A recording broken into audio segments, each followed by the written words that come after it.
Hello, hello, hello. My good people of the Book of the Face today.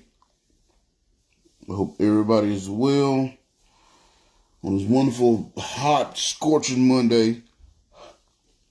It's so hot outside. It was insane.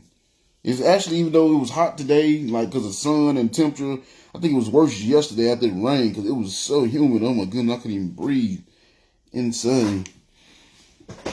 I saw a couple of memes and people said, man, I got to get my life together because, this heat let me know I can't go to hell. I feel them on that. At least we can come to AC and get rid of this. Get away from this. It ain't no getting away from that heat in hell, boy, I tell you. Get myself together. Oh, all right. Just focus. My big egghead here. Or peanut head as my daughters call it. All right.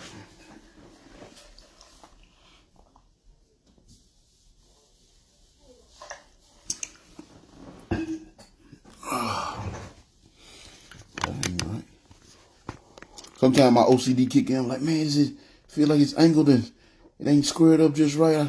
I don't know. I be freaking out. But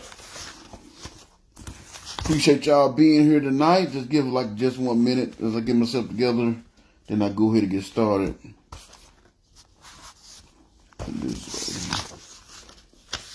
Fit up another notepad. Man, I got like a stack of notepads. I write so much.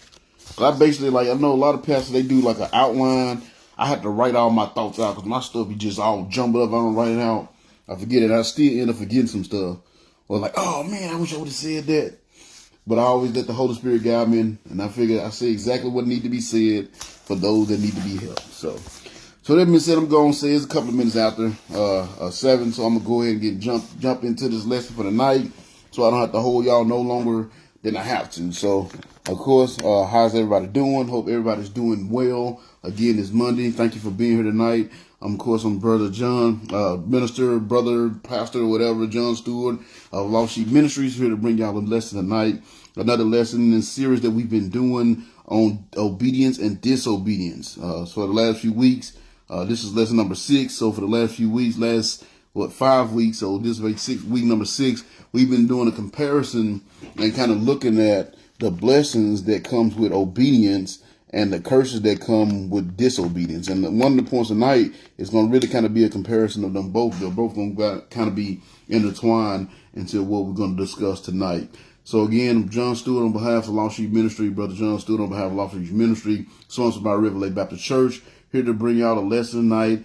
Another lesson on obedience and disobedience, the importance of obedience and the blessing that comes with it, and the significance of disobedience and the blessing, the curses that comes with it. Going on, Miss Ashley, appreciate you being here. Hope everything is going good. Hope you're having a good day, and I appreciate you being here tonight with us tonight. So to get started, y'all, I'm just gonna go ahead and just do a quick recap of the 2 points. I've been getting 2 points. I want to get 3 in. But I always get so it's like when I start off writing my ministry, I do it every single time. I try to break the habit, but I start off on the first point. I get just so enthralled with the first point that I just don't have time to really develop another 2 points. So I get the second one done, but never. I just get all in on the first one because I'm like, oh, I got plenty of time. I usually try to give myself a couple of hours. So I'm like, I got plenty of time, and before I know, I look up, I get to doing my research and studying, going through verses, and a whole hour or something passed by already. So it happens every time. So I apologize, but I have been doing good because y'all remember at first for a while I was only doing 1 point a night. So I'm getting better. Trying not to, and I was talking to a guy this weekend. I'm like, man, I'm trying not to overwhelm you because he just kept on asking me questions and stuff. I'm like, man, look, I'm about to stop because I don't want to overwhelm him. He had just got saved, and I don't want to overwhelm him. But I just love sharing the wisdom and my experience and the things that God has shown me. I just love sharing it with y'all because I hope y'all have a love for God the same way I do. So again, we've been doing this series for the last few weeks. It's called Obedience and Blessings, or Disobedience and Curses, and I've just been showing how the first few weeks we went through looking at obedience and the blessings that come with obedience. And then now for probably the majority, as we finish it up, we might have a couple of blessings that come in there toward the end. But for the most part, we're going to be looking at all the curses that comes along with disobedience. So the 2 points that I shared. So if you want to catch the series, you got to go back to a few weeks ago. This is part 6. So I laid them all apart so you can catch, so you know where you're at in the series. But it's easier. You can either scroll back down my Facebook page, or you can go over to my YouTube page and watch the videos there. But the lesson that we did last week was lesson part 5. I covered 2 points last week. The 2 of the points that I covered last week was the first week that we got into the disobedience and curses. So the first point I gave you was more of a mindset, or I guess a warning of something you need to be mindful of as you get into disobedience. And number 7, so that was point number 7, which was you can't do your will and God's will at the same time. And I kind of talked about, gave some examples, and I talked about how, disobedience and partial obedience and disobedience. Partial obedience and delayed obedience is still disobedience. And we kind of saw with Saul, the Lord gave him a direct command. He told him to go in and take care of the Amalekites, because he was paying the Amalekites back for what they did to the Israelites a while ago. So he told them, hey, go in, kill everybody, and burn everything, And he went in and he killed everybody except for the king, and then he destroyed everything except for what he thought was good. Him and his men thought was good. So he didn't really completely comply to the command that the Lord gave him. And we're going to see, because of that, he's going to bring some curses on his life, and it's going to really kind of be the beginning of his end, so to speak. So that's what point number 7 last week. You can't do your will and God's will at the same time. And that's something you got to understand. If you're going to do your will, you're going to be disobedient. And if you're going to do God's will, you're going to be obedient. So, if you do God's will, of course, the blessings will come. If you do your own will, you're going to get the curses. And Saul chose to do his own will. And we finna start seeing these curses that have come into his life because of it. And we saw the first curse, one of the first curses that came into his life, because we covered that last week, because of his disobedience. And the first curse that came to his life was he lost God's approval. We saw God, when he did it, it said, the Lord said to Samuel, I am sorry that I ever made Saul king, for he has not been loyal to me and has again refused to obey me. So we saw where he lost God's approval. So that was one of the first curses you see. The first thing that happens when you get into disobedience, when you get out the will of God, when you've been disobedient, get out the will of God, you lose God's approval. Therefore, you lose God's grace in your life. Therefore, you lose God's blessings. So that was last week's lesson. I finished that notepad up last week, so I'm going to put that away.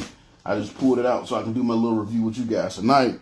And now we'll get ready for this week's lesson. A couple of more points that I should be able to cover tonight. Hopefully it won't hold you guys too long. I've been doing pretty good about staying right at an hour and a half or under an hour and a half. And I want to do about 1:15, 1 hour, but we'll see what the Lord do. So that being said, I'm just going to go ahead. I got the little review out the way. I'm going to go ahead and pray, and then we'll jump into it. Dear Lord and Father, thank you so much for watching over us today. Thank you for giving us all another day on this earth, another opportunity to get into your word with this lesson tonight. This is a big one tonight. Of course, all of them are big, and also all of them are significant.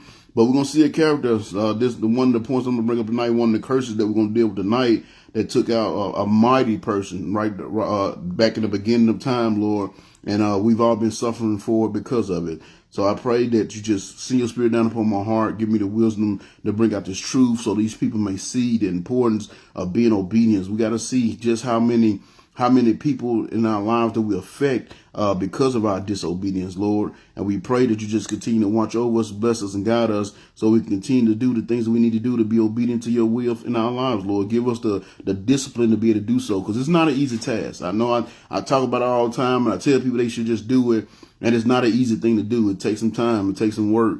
And I pray that after we go through these lessons, we see this comparison between disobedience and disobedience and the curses it bring, and obedience and the blessings it bring, that it give people the wisdom they need and the want to, and the conviction in their heart to want to be more obedient to your will for their lives. We just thank you so much for letting us all be able to gather here today. Thank you for keeping everybody safe. And I pray as always, you let your spirit guide this lesson, Lord. Let your spirit work on my heart so I can bring out these truths, and let your spirit work on the heart of the people that's listening to these videos so they may receive these truths, come under conviction, and use these convictions to have a closer relationship with you.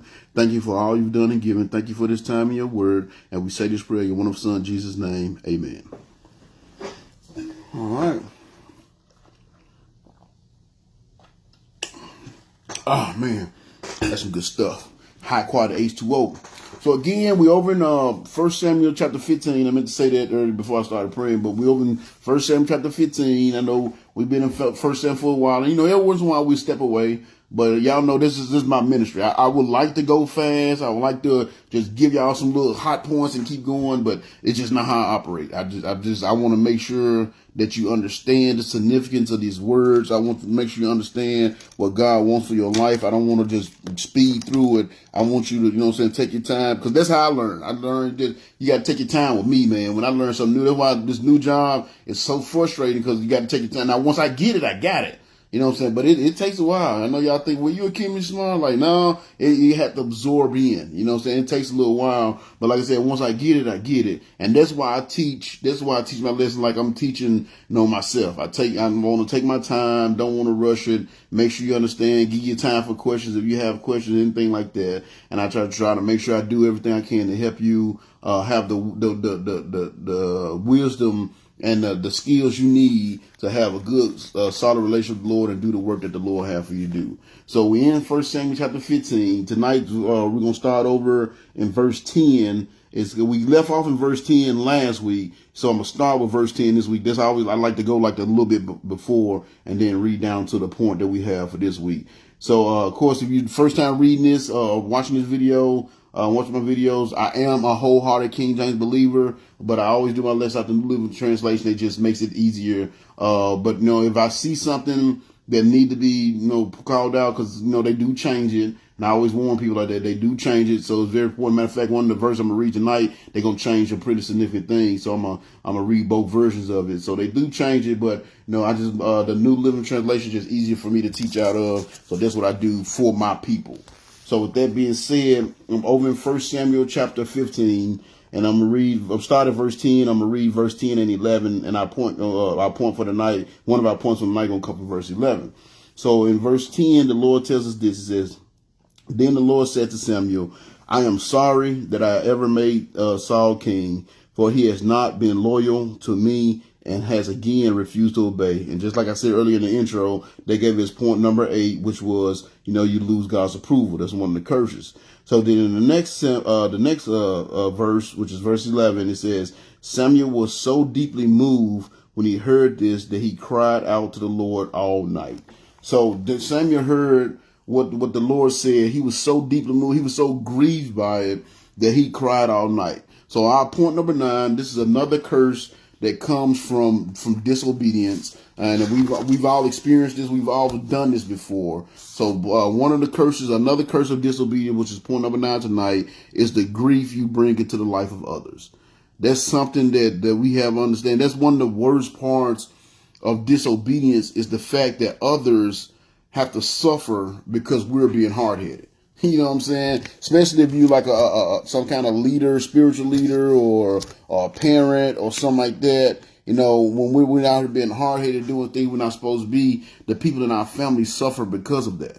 You know, one the greatest examples of that is from the Bible. Everybody, I used to do one of my favorite lessons I did when I used to go into jail to preach was the lesson on Samson, and the title of the lesson was called "The Results of Sin." Excuse me, I'm sorry, I shouldn't have drunk the water. It was called "The Results of Sin."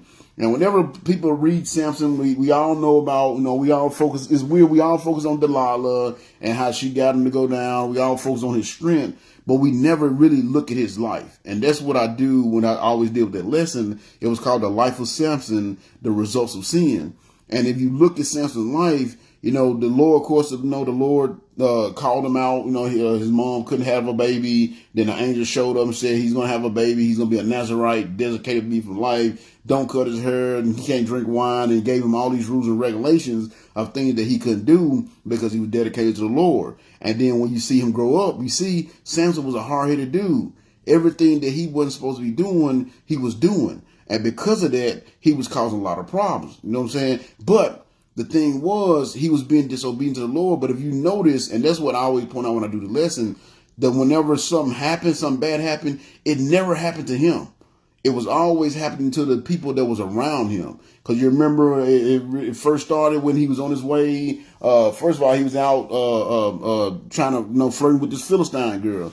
Now, if you know the law, the Israelites was not supposed to mix with other cultures and other races and stuff. Israelites supposed to marry Israelites.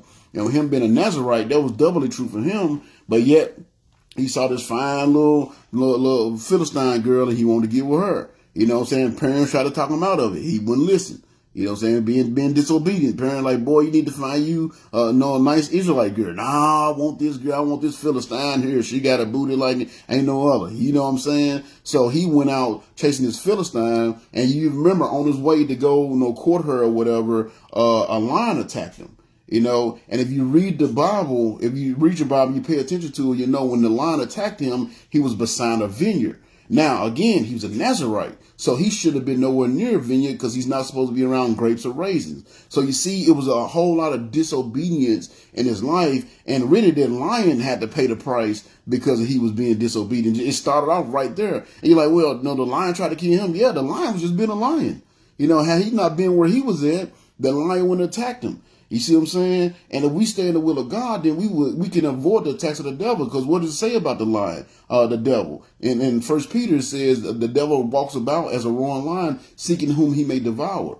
So when we're being disobedient, when we're doing stuff that we know we're not supposed to be doing, we're actually putting ourselves out there to be attacked by the devil because we're walking outside of the will of God. You're only going to be safe and protected in the will of God. So that's what Samson did, and he did it habitually. So that started it, so he got attacked, ripped the lion's jaws apart. Then he went down there and flirted with the woman. Then when he came back to get married, he went back and there was some honey in the lion. He ate the honey, which defiles him because he wasn't even supposed to touch anything dead. As a Nazarite, he couldn't do anything to defile himself. So he messed up there. And then you remember for the wedding, he went out, he was getting drunk. He wasn't supposed to be drinking, you know what I'm saying? And I don't want to go through all of it because he did so much stuff. But if you really look at the life of Samson, we always focus on his strength and the mighty deeds he did and how he killed the Philistines at the end and all that. But we never focus on how much trouble, how much drama, how much grief that he brought into other people. Because you remember he went, his wife ended up getting taken care of him because of the whole,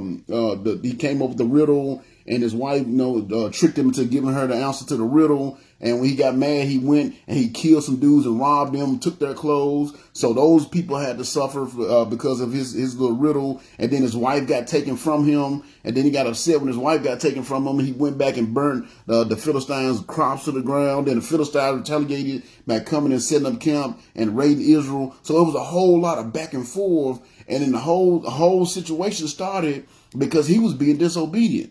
And everything that was happening, nothing ever happened to him. It didn't finally hit him to the end when Delilah finally convinced him to tell her his secret about his hair, and he did, and he ended up becoming weak. And of course, they ended up taking his eyes out. They gouged his eyes out and threw him in prison. You see what I'm saying? So, but his whole life, all that time that he was out there doing stuff he wasn't supposed to be doing, everybody else was being affected, and he wasn't. And a lot of times, that's what keep us in our disobedience, because it don't necessarily affect us right off the bat. You know what I'm saying? It affects everybody else. You know what I'm saying? And it's funny how it works because we seem to be the last ones to be affected by the disobedience. There might be a few things in the beginning, but it always seems like we're the last one to be affected by the disobediences in our lives. You know what I'm saying? And we see the same thing with Pharaoh. You look at Pharaoh. What did the Lord wanted Pharaoh to do? Let the people go. Just that's all he had to do. Let my people go. And God had did way enough things to show him that he was God. You know what I'm saying? He had did enough to show him that this was a legit command, a legit request. But Pharaoh wouldn't let him go. He was hard-headed. He was being stubborn. He was hard-headed. And because of that, his whole land got destroyed. You know what I'm saying? Now, the first couple, I can see why the first couple of plagues, I can see why he didn't let them go because his people was able to do the same thing. But I think it was either the third or the fourth one where the lice is the one with the lice.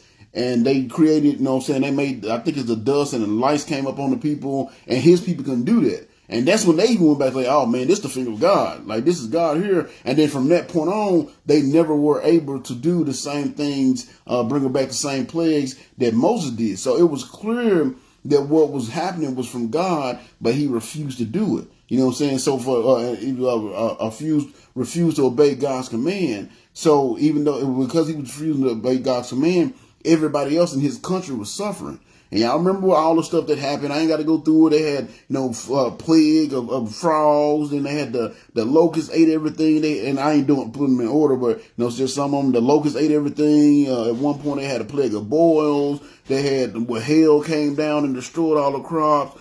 They had lice. I mean, the darkness where they couldn't even see for days. All this, everybody else suffered. You know what I'm saying? But he didn't finally let the people go to what happened at the end, where it got so bad that God had to kill all the firstborn of the land, and he lost his son, and that's when he finally let everybody go. But look at all the other people that suffered while he was being disobedient. And that's the worst part of disobedience, the fact that when you're disobedient, everybody else suffers. Because if you think about it, most of the grief that are in our lives, most of the stuff that we have to deal with, the mental issue, whatever we have to deal with, most of the grief that we've suffered or we've dealt with in our lives was caused by others. You thinking about that? It was caused by other people being disobedient. Because if everybody was obedient, if everybody just followed got into the word and followed the word of God, we would have a utopia. We would have a utopia. The reason why our society is the way it is, because nobody would be willing to do what they know they're supposed to be doing. But if you really think about it, everything that we go through is because of disobedience of others.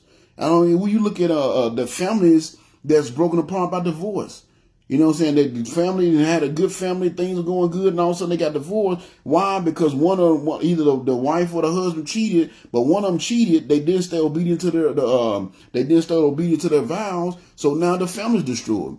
And you know what I'm saying? It's hard if it's just a woman and a man, or whatever that got cheated on. But when kids are involved, that make it even worse. And you see it all the time. So now the kid's stuck in the middle.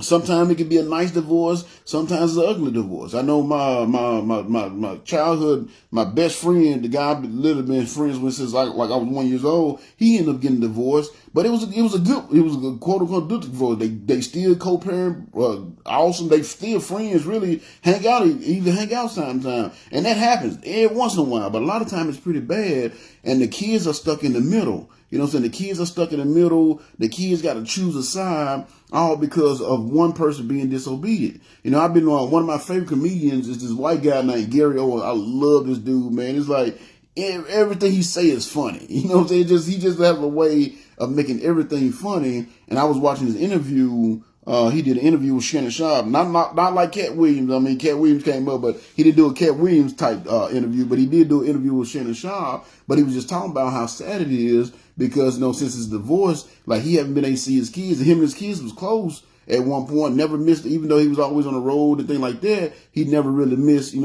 of that major activity. So they was close. But because of the divorce and because of the way things went down, he hadn't seen his kids in like 2-3 years.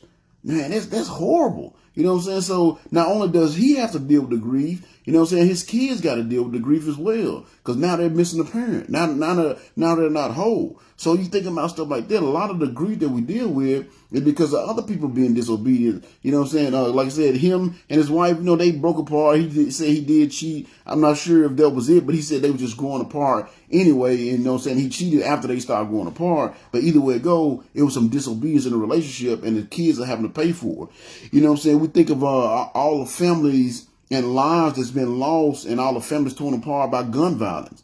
You know what I'm saying? There's people out there shooting, leaving families to grieve because their loved ones are gone because somebody went on shoot. Why? Because somebody being obedient to God's command. Because God's command says what? Thou shalt not kill.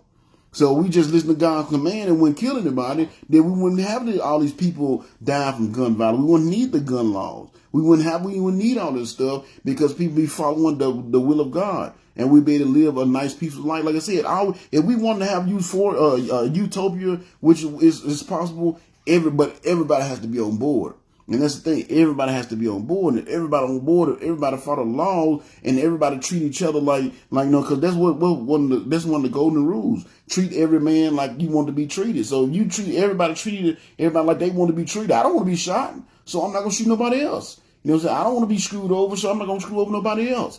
I don't want to be robbed, so I'm not gonna rob anybody else. If everybody just treated everybody the same way, then we can have this utopia. This is gonna be a utopia. But everybody can't do that because everybody don't want to be obedient. Everybody want to be disobedient. They want to do things their way. You know what I'm saying? Another example of families destroyed by addictions because some family member did illegal drugs. You know what I'm saying? And what's that? The illegal drugs are disobedient to the law. So because they're disobedient to the law and they did these illegal drugs, then guess what? Now somebody got to suffer. And that's one I can attest to personally. Y'all know my testimony. Y'all know my mom and my daddy was both on drugs and alcohol for the majority of my life. You know what I'm saying? And I struggled a lot because of that. My childhood was grief-stricken because of the decisions they made. Because they made the decisions to make their drugs and their alcohol and their fun a priority in their life, you know what I'm saying, disobey the law and get on these illegal drugs like cocaine and crack. I was the one that had to suffer. I was the one that had the grief. I was the one that had to go to school and get made up by the kids because they knew what my mom did and they knew the things she did to support her habits, so to speak. You know what I'm saying? That was a lot of grief. And to be honest, man, had it not been for the Lord, you know, like they said over son, like David said over son, had it not been for the Lord, I would have been destroyed. You know what I'm saying? Had I not been for the Lord, had the Lord not had his hand on my life, my entire life, I didn't recognize it in my earlier years, but you know what I'm saying, I look back on it now, he always had his hand upon me. Had it not been for the Lord, my life would have been destroyed.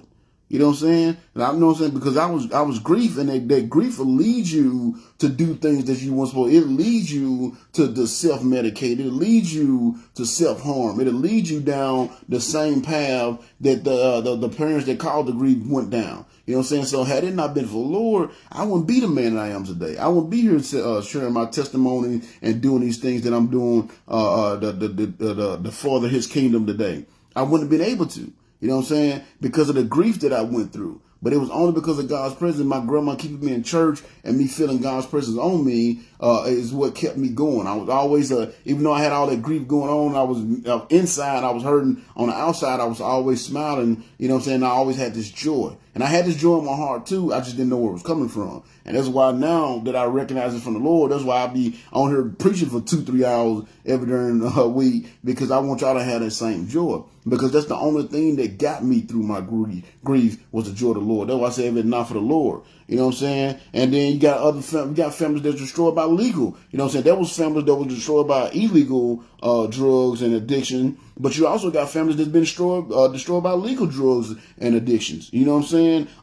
Alcohol and pills and medicines and stuff like that people tend to abuse over time. Those kind of things bring grief into people's lives as well. You know what I'm saying? We got situations where people go out and they get hammered, go to the bar, get hammered, get all liquored up, getting drunk, and then they know you don't supposed to drink and drive. They know you shouldn't drink and drive, but they choose to do it anyway. You know what I'm saying? They choose to do it anyway, and then they go home, and on the way home, they run into somebody and kill somebody. How many people we know have died? How many people that died and people we know that's died in drunk driving accidents because somebody got drunk and got behind the wheel because they was being disobedient? You see what I'm saying? How many lives have been lost, you know what I'm saying, or families that have to grieve because somebody else being hard-headed, because somebody else being disobedient. You know what I'm saying? And of course, I can go on and give you a million examples because, like I said, everything that we go through, just about everything that we go through, everything that we experience, all the bad stuff that we experience is usually a lot of time it's because of others. Now, some of it we bring on ourselves. Our own disobedience bring that grief into our life. But a lot of times, especially when you're a young person and you depend on your parents and stuff, it's the decision of your parents that bring that grief into your life. You know what I'm saying? And like I said, I can go on, but the point I wanted to make is the curse of disobedience. The point I want to make is one of the curses of disobedience is that others have to grieve because of it. You know what I'm saying? You the one out here being hard, and you the one out here in these streets. You're the one out here doing the drugs and alcohol that you're not supposed to be doing. But guess what? Everybody around you is suffering because of it. Everybody around you is grieving. And that's what happened here with Samuel. Saul was the one that made the bad decision. Samuel didn't make the bad decision, but yet Samuel was the one that was up crying all night. You know what I'm saying? I can't tell you how many times I watched my grandma sit up and cry because she didn't know if my mom was going to make it home, because she was out here in the streets.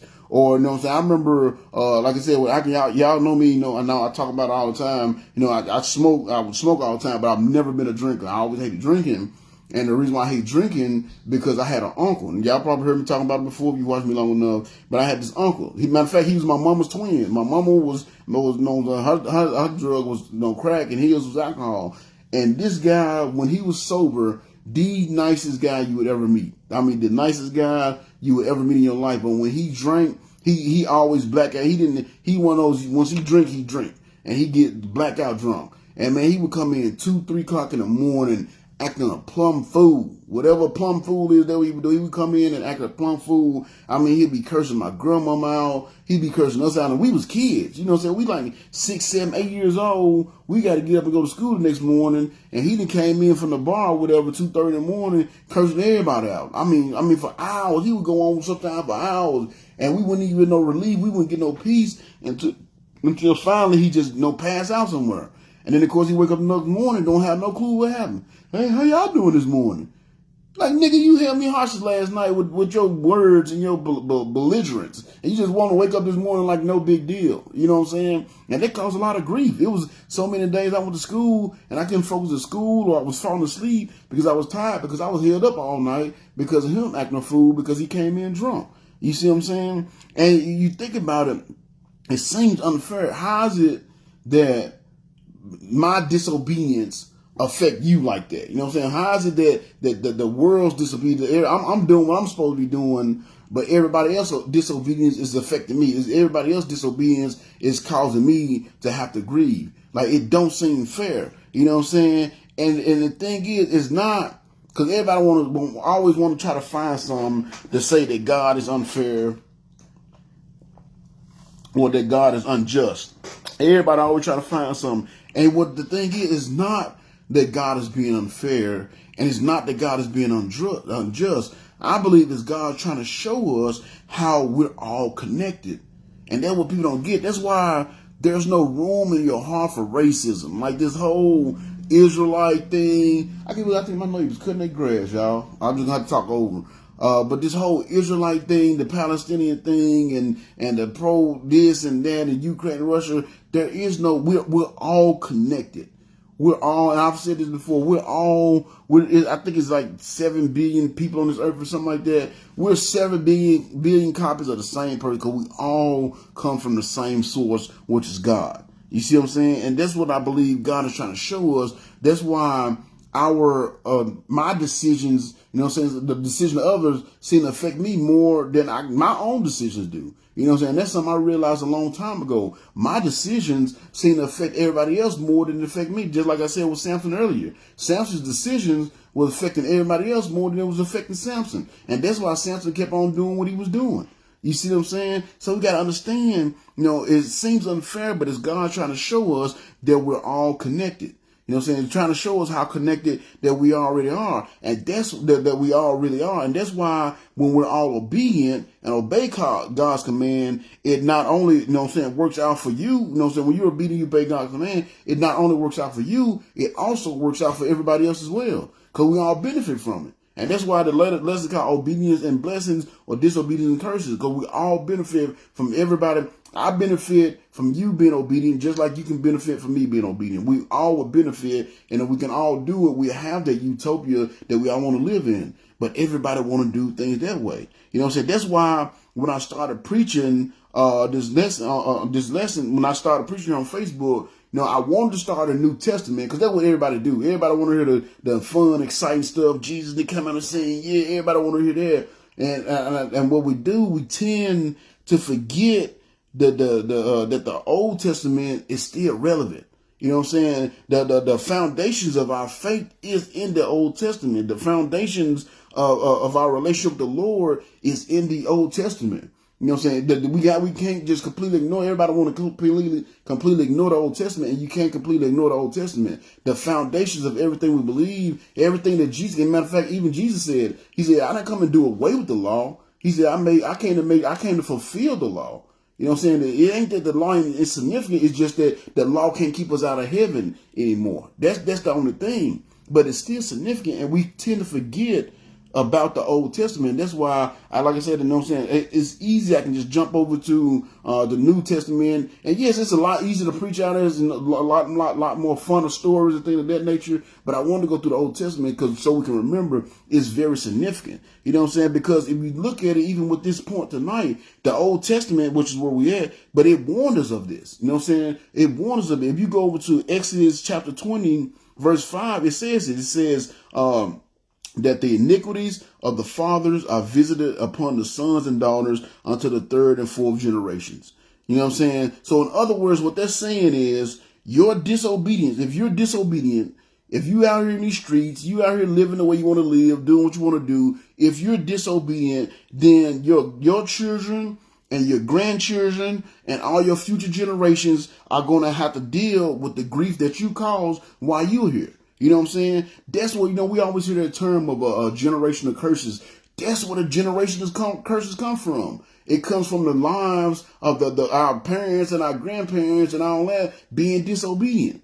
You know what I'm saying? And sometimes we're able to break the change, break the curse or whatever, break the cycle. I think that's what it says. Sometimes we're able to break the cycle. I think I broke the cycle, but even then, it still took me a while to get to this point. Matter of fact, even until God came to my life when I was 24, until I was able to finally break the curse or break the cycle or whatnot. But I still had 24 years of doing disobedient stuff that I'm still having to pay for today because I can see it in my family.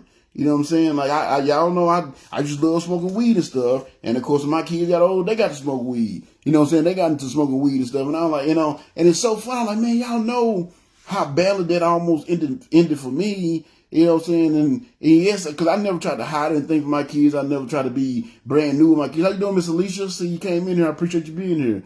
I never tried to hide anything from my kids. My kids know my old life and the things I did. And it was funny. I remember talking to my daughter one day, and this is the irony of it. I remember talking to my daughter one day, because, my kids go out with me when I go soul winning every Saturday. And that's one of my main tools when I'm out soul winning. That's the one that, one of the main things that helps. I think I told you I've led over 600 people to the Lord by the grace of God. And one of the main tools that I have that has helped me do so is my testimony. So my kids they've heard my testimony way more than they want to, because just about every time we go out, I have to, I usually share some form. I don't usually share the whole thing, but in some shape or form or some part of it, I share. And one of the things I share the most is, my heavy drug use and the thing I did back in the day. So I remember one time, like, man, why? I was talking about, like, how did y'all end up smoking? That was one of the main things that almost took my life down. Why would y'all end up doing that? Like, well, man, it's your fault. Like, you the one always telling your testimony, and you don't realize the way you talk made it sound fun, so we had to try it for ourselves. So it was ironic, kind of thing. And honestly, I don't mind them smoking as long as they don't drink. I hate drinking. My oldest son, he has a problem with alcohol. He's the only one that ever had the problem. And me and him butt heads all the time because I hate drinking. I don't mind the marijuana smoking. I'd rather them do that than pills or anything else. So at least it's natural. I'd rather they not do nothing, of course, but again, why? Because I did it. See what I'm saying? They following it. Even though it's been years since I've done it, I did do it. And what does it say? It says the iniquities of the father are visited upon the sons and the daughters until the third and fourth generation. So though I say the most of the grief that we deal with, most of the things that we go through was caused by others because of their disobedience. And see, that's what it is, a snowball effect. You know what I'm saying? One person be disobedient, then another be disobedient, and the disobedience continues. You know what I'm saying? And it follows the generation. That's where those generational curses come from. And the way we break those generational curses, we got to get a generation of people to be obedient. You know what I'm saying? Everybody get on the same page and be obedient. That'd be great. It sounds like an impossible task, but you never know. Nothing's possible. Nothing's impossible with God involved. But that's what we got to do. We got to get to a point. We got to have a generation where everybody's obedient, and then those blessings will flow for everybody. And like I said, when you're obedient, it don't only work out for you. It work out for everybody in your family, everybody in your world, everybody around you as well. You know what I'm saying? But when you're disobedient, those curses, it curses, you know what I'm saying? You're cursing the same grief that you're causing yourself, you're causing everybody in your world as well. Not only the ones that's current, even the ones that's on into the future. A prime example of that is actually, y'all remember when we first got into these letters, 1 Samuel a few months ago, Prime example, if you go back to 1 Samuel chapter 2, we see a situation where because of this guy's, his son's disobedience, because he wasn't even being disobedient, he just wasn't correcting his son. But we see Eli, who was the priest at the time before Samuel. Matter of fact, he was the one that raised Samuel up and nurtured Samuel or whatever. That Samuel worked under, and he kind of guided Samuel. But we see a situation where he wasn't being obedient, and because of that, his whole family, future generations, going to suffer. Why? I'm reading out this 1 Samuel chapter 2, and I know I read this to y'all before, but it just goes along with what I'm talking about. How, you know what I'm saying, the others suffer because of our disobedience. The others suffer grief. Go watch this in verse 27. I'm gonna start at 27 and read through 36. So he says, one day, now, of course, the situation, y'all know the situation, I'm not going to belabor it, but he had two sons. They were supposed to be priests, and they was just doing all kind of stuff. They was basically blaspheming God. They was stealing the offerings, God's offerings. They was having sex with the virgins, seducing the virgins. They was stealing stuff that's supposed to be given to God. They would take it themselves. I mean, they was doing all kind of stuff. And the thing was, Eli never corrected them. You know what I'm saying? So the Lord ended up getting on him about it. So it says, one day, a prophet came to Eli and gave him this message from the Lord. Didn't I reveal myself to your ancestor when the people of Israel were slaves in Egypt? I chose your ancestor Aaron from among all his relatives to be my priest, to offer sacrifices on my altar, to burn incense, and to wear the priestly garments as he served me. And I assigned the sacrificial offerings to you priests. So why do you scorn my sacrifice and offering? Why do you honor your sons more than me? For you and they have become fat from the best offerings of my people. Because like I said, they was taking the stuff that was meant for God. So God said, therefore, and here you go this curse. Because him and his son's disobedience, look at this curse. It says, therefore the Lord, the God of Israel says, the terrible things you are doing cannot continue. I had promised that your branch of the tribe of Levi will always be my priest, but I will honor only those who honor me. I will despise those who despise me. I will put an end to your family, so it will no longer serve my priests. Now look, get this curse. This kind of proves my point. All the members of your family will die before their time. None will live to a ripe old age. You will watch with envy as I pour out prosperity on the people of Israel, but no members of your family will ever live out their days. Those who are left alive will live in sadness and grief, and their children will die a violent death. And to prove that what I have said will come true, I will cause your two sons, Hophni and Phinehas, to die on the same day. Then I will rise up a faithful priest who will serve me and do what I tell him to do. I will, in other words, be obedient. So that's the whole point. They're not being obedient. He said, I will bless his descendants, and his family will be priests to my anointed kings forever. Then all of your descendants will bow before his descendants, begging for money and food.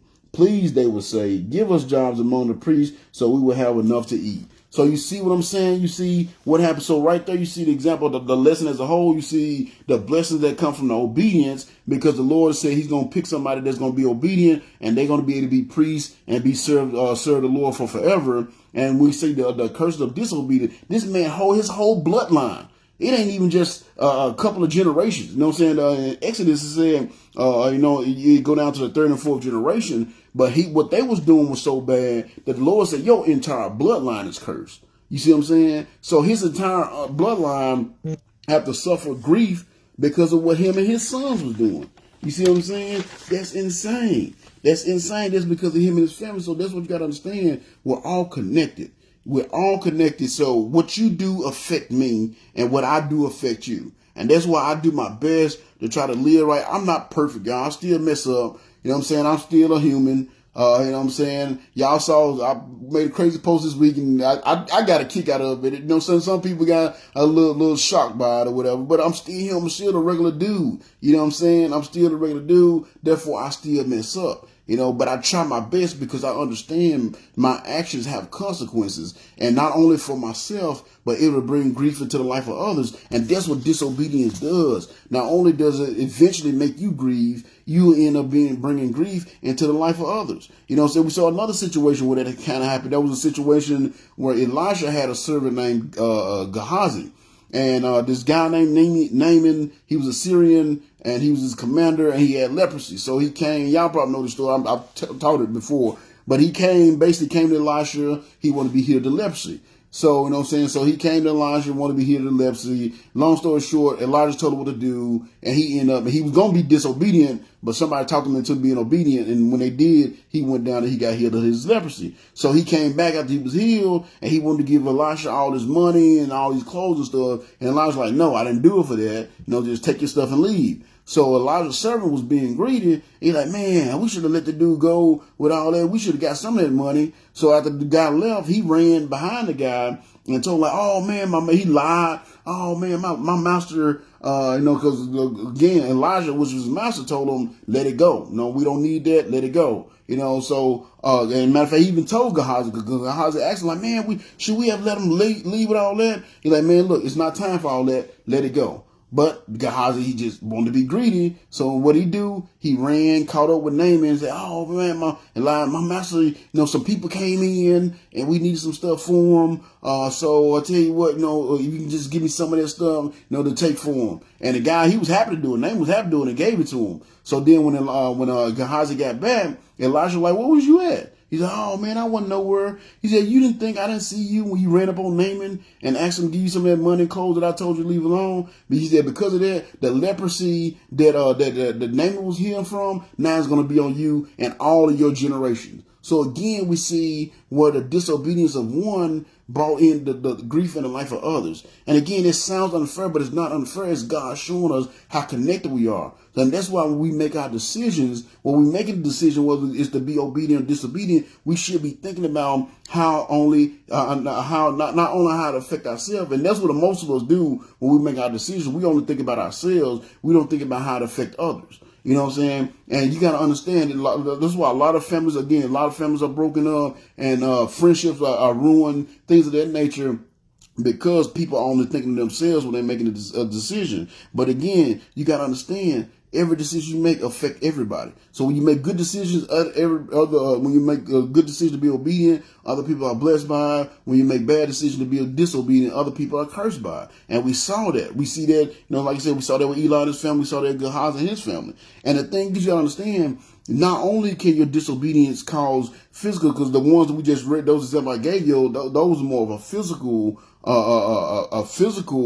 grief that it brought about, but not only because can it cause others physical grief, it can also cause others eternal grief.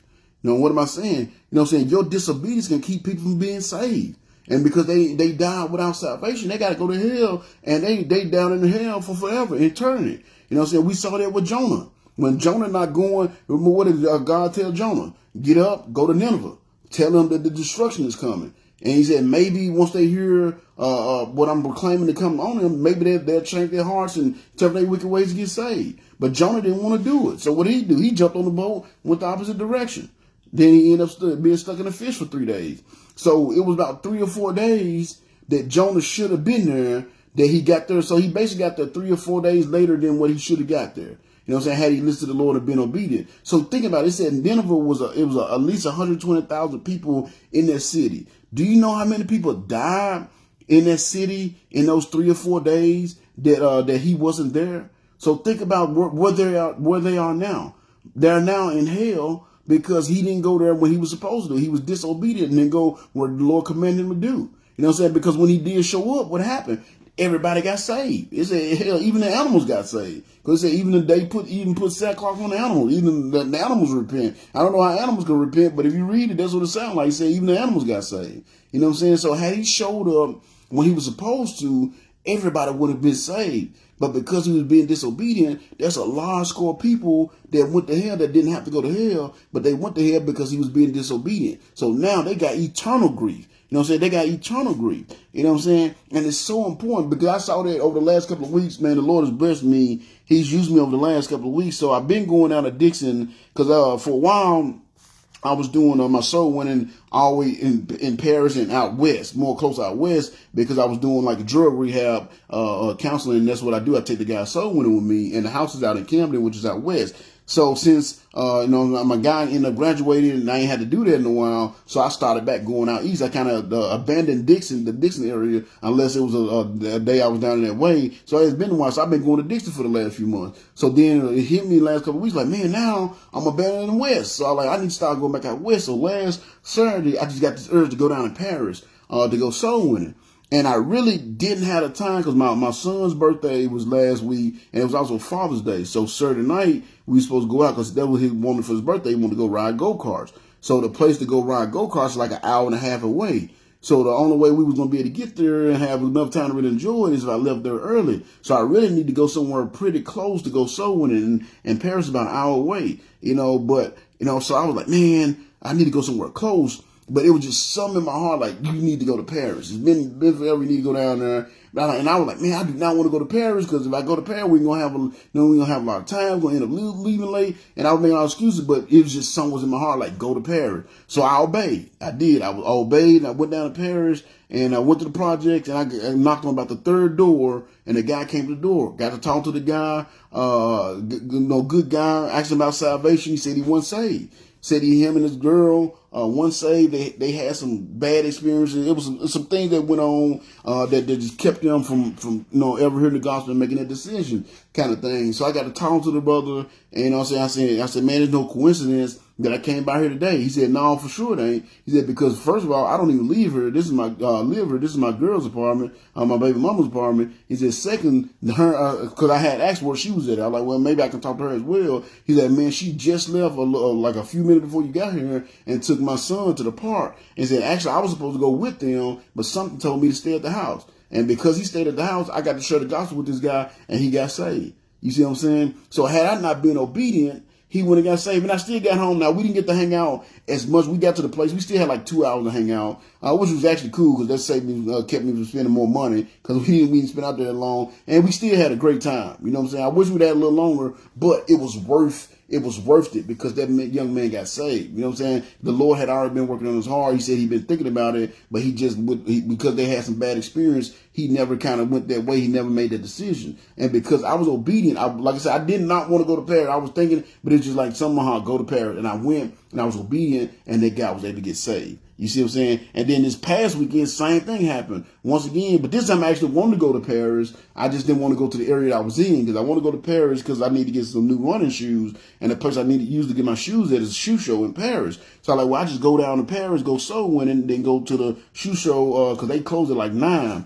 So we got down there a little late. I was supposed to be there at 7. I didn't get down to like 7:30. I know that's a story of my life. So I'm like, well, we got an hour left before it get dark. Then where I'm going to go? And then something just told my heart, again, my heart was telling me, the Holy Spirit was telling me, go to the trailer park. There's a trailer park up there. Now, I hadn't been in that trailer park like probably 2-3 years at least, if not more, because the last time I was there was a lady, I knocked on the door who's like the property manager, and she ran me off. And that happens sometimes. I go knock on some apartments, and they come across a property manager, they're like, you don't need to be doing this, get out of here. And I try to be respectful, and you know what I'm saying, and I listen to the people, don't want to be disobedient, so I leave. So I haven't been there in a couple of years, but sometimes I'm go to the trailer park. So I'm like, man, I want to go to the trailer park. I got ran off last time. But it was just, I just had this urge to go to the trailer park. And then I went to the trailer park, and it's a pretty big trailer park, so I'm like, where am I going to start at? And somebody just told me to start at the back of the trailer park at the top, because it's kind of sitting on a slope. It says, go to the top of the hill at the back. And that's what I had in my heart. So I did it. I obeyed, knocked on a couple of doors. Both of the guys were saved. And then I saw a guy walking his dog. Got to talking to this guy, and I noticed he had like a big scar on his face, like from his forehead down to his nose, and a piece of his nose was missing. And got to talking to him, and asked him about God. He said he wasn't saved. He said, I know there's a God, but I'm not saved. For some reason I can't commit. He said, but I know there's a God. I like, well, if you know there's a God, why you ain't saved? Then he explained to me that he just had some dark days, some dark time, and back in 2017. He actually put a 20 gauge shotgun in his mouth and pulled the trigger and blew part of his head off. That's what the scar was from. So I was like, whoa, that's insane. And he said, and I know it's a God. He said, because they said it was a 50-50 chance that I wasn't going to survive. It was 50-50 whether I was going to survive or not. He said, so I prayed to God the whole way to the hospital to let me make it through. And he said, I ended up making it through. And he said, exactly 2 years later, my nephew was born on the exact same day, in 2019. So I got to talking about, like, man, this God showing y'all, I said, why you won't commit? And we talked to him, and he had some reservations, some things he didn't understand. And I was able to answer those questions for him. And guess what, y'all? That dude ended up getting saved. He bowed his head and asked the Lord to save his soul. You know what I'm saying? So that was amazing. So then by this time, it's almost 8:30. So I'm like, oh, I got to get ready so I can go get my shoes. So, but sometimes I knock on a couple more doors. I'm like, man, if I knock on some more doors, I get talking, I'm not going to be able to get my shoes. So, but again, I always give in to the Holy Spirit. So I knocked on a couple more doors and came across this guy from New Mexico. Got to talking to him, and it's crazy. I was talking to him, and I noticed the tag. I'm like, man, that's a weird tag. I ain't never seen one of those. And it had a hot, like a chili pepper on it. I said, that must be like Mexico or something. And that's what it was. It was New Mexico tag. And I asked the guy, I said, man, how'd you end up all the way in Tennessee from New Mexico? And he said, man, I've had some troubles in the past, got in trouble, had to spend some time in jail down there. He said, so I was just wanted to, come up here, start over new, new life and everything. And I never do this, but the Spirit just led me to do it. And I remember I said to the guy, I said, well, man, just moving up here ain't going to do anything. I said, if you just moving to a new environment, ain't gonna do nothing unless you change your heart. And when I said that, I didn't poke him in the chest, but I kind of just touched his heart. You know what I'm saying? Like tapped his heart, like until you change what's in there, no moving somewhere ain't gonna do. I said, you change your environment, ain't gonna do anything. It's change your heart. What's gonna bring about that change? And when I said that, and I like I said, if something about touching his chest, I can tell he just it just sucked him in kind of thing. And he just don't say, and me and him got to talking, and of course I shared my testimony, and bam, next thing you know, we standing there for an hour or something. So of course I didn't get my shoes, but we stood there, had a great conversation with this dude, and I think he has a lot of potential to do a lot to help a lot of people, but he was just misguided. Because when I asked him about God, he was like, well, I believe there is a God, there is a higher power, I just don't know who it is. And I said, man, I'm going to stand here today and tell you I know exactly who it is, Jesus Christ. I said, that's the only reason why me and you here talking today is because of Jesus Christ. You know what I'm saying? I said, we already been talking about an hour or something, so if you give me about 15 more minutes, I can tell you how to know him. You know what I'm saying? And it's so funny, right as we was getting to that part, his friend came out the house, and turns out his friend was the one that convinced him to move up to Tennessee. So he wasn't sure about his salvation neither. So he just happened to come out and get a cigarette. And I told friends, and I was just going to start the gospel. I said, hey, man, I I know I ain't talked to you. You don't know me from Adam, but I'm about to share the gospel with your buddy here. So since you out with the cigarette, you might well listen too. And I was just messing with him, but he ended up standing there and listening. And guess what? When I got to going through the gospel, both of them got saved. See what I'm saying? And that guy, he told me, he said one time, because when I asked about his salvation, he said, there was this one time this guy came into the prison and preached, and I felt something, but I didn't act on it. He said, I never acted on it. He said, because I had so many questions. And he had some questions for me, and that's why we talking so long, because it wasn't just me running my mouth like I normally do. He actually had some questions, so me and him discussed this question. I answered his questions, and by the grace of God, once again, God gave me the wisdom to be able to touch his spirit and to guide him in the direction to get him to make the decision. So him and his buddy, they both got saved. So 3 people got saved yesterday because I was being obedient. And see, had I been more worried about my shoes, or I've been more worried about, it's late, and because we ended up leaving there, man, it was like after 10 o'clock before we left that dude's house. So I didn't get home from Soul Winning until like 11 o'clock Saturday night. You know what I'm saying? But it's fine. I'm cool with it because we had such a great conversation. And I think that was one of those situations where God put me exactly where I need to be. That was one of those. Sometimes I go out Soul Winning and, it's just a normal process, so to speak. But sometimes I go out and I feel like I was sent like that. They were like I was the assassin that day. Like, man, this is a high value target. Go get this. And I believe with both of those, all 3 of those guys that I led to the Lord. In fact, those 3 this Saturday and the one before were like high value targets kind of thing. I was sent to go to those guys, but that wouldn't have happened had I not been obedient. You see what I'm saying? So that's what I'm saying. Your obedience, it can affect people eternal. Your obedience affects people eternal. So not only can your disobedience cause others physical grief, it can cause them eternal grief. And had I not went up there, maybe those guys had never gotten saved. And it opened the door because the 2 guys, the one guy's baby mama, he said he wasn't sure what she believed. So, you know what I'm saying? So he said, maybe next time up there, I can talk to her. And then the same with the guy that had shot himself. He had a brother that said, you know what I'm saying, he didn't believe or whatever. And both of them asked me to bring them Bibles back. So I'm like, well, I'll tell you what, I'll get y'all some Bibles. And next time I'm up here and bring this Bible, maybe I can sit and talk with, talk with the others. They like, fine. You know what I'm saying? So that'll open up the door and maybe I can talk to their brothers and their girlfriend and get them saved as well. You know what I'm saying? get them out of the eternal grief. So see what I'm saying? So the thing I want y'all to understand from this first point, and I hope that this lesson, this first point, will help you understand the connection between us all. You know what I'm saying? And how it benefits us all when we're obedient, but you know what I'm saying? And how it grieves us all because of our disobedience. Because you think about it, why did Jesus have to suffer? Why did Jesus have to grieve? You know what I'm saying? He was had so much grief on him that he was sweating. They said he was sweating, and it was like drops of blood coming down that he was sweating so hard. Why was he going through all of that? You know what I'm saying? Why was he in that situation? Because of our disobedience. So we have to understand that. So I hope your main takeaway from this point is that you understand that you can decrease grief, the grief you suffer and the grief that others will have to deal with by being obedient. Because another cause of disobedience is the grief that you cause others. So I want you to understand the connection that we have with each other and how you can possibly bring down your level of grief and a level of grief in others by you being obedient. And that's for all of us. If all of us would just realize how connected we are, if all of us would realize how we're all part of the same team, we all got the same goal, if we can all do that, man, this world could be a wonderful, magnificent place. This world was set up to be a wonderful, magnificent place. But the thing that keeps us from getting there is disobedience. And that's one of the curses. Because of disobedience to others, it causes us all to have to grieve. You know what I'm saying? It causes us all to have to grieve. So number nine, one of the curses of disobedience is the grief that comes to others. That others have to suffer because of your disobedience, the grief because of your disobedience. So that was number 9. So then next verse it says this.